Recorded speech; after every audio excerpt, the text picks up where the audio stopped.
Հանա ամեն ինչը վերահսկողության տակ պահել, ես չեմ հավատում այդ սրումը կլինի երկար, նորից այդ երկու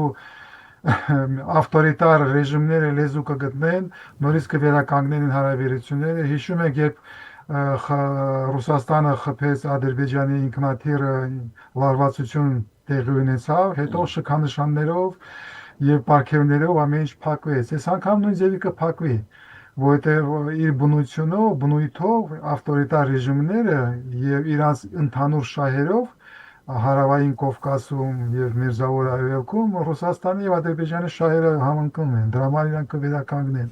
Դա լոկալ է եւ սիտուատիվ է, Հա, կփոխվի։ շահեր, որ ասում ես, Ադրբեջանի շահերը Ռուսաստանում, թե Ռուսաստանի շահերը Ադրբեջանում։ Ռուսաստանի եւ Ադրբեջանի շահերը Հարավային Կովկասում, Իրանի տարածքում,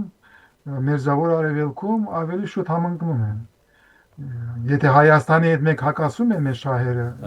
Ադրբեջանի, Թուրքիայի եւ Ռուսաստանի շահերը Հարավային Կովկասում համընկնում են։ Դա ցավոք սրտի գործոն է եւ կոնստանտա է, այդ կոնստանտա մենք դրա մասին շատ ենք խոսել քեզ հետ, պետք կմնա։ Այդտեղ փոփոխություններ չեն լինելու։ Դրա համար Ադրբեջանի, Ռուսաստանի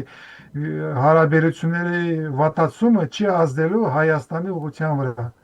Ադրբեջանը եւ Ռուսաստանը կարող են շատ վատ հարաբերություններ ունենան ուրիշ ուղղությունների վրա, բայց Հայաստանի նկատմամբ այդ իրանց վերաբերմունքը չի փոխվելու։ Դա սովորական է այսօրվա աշխարհում։ Երկու երկրներ կարող են ունենալ տարբեր մոտեցումներ, տարբեր ուղղությունների վրա։ Դա նորմալ է իմանալ։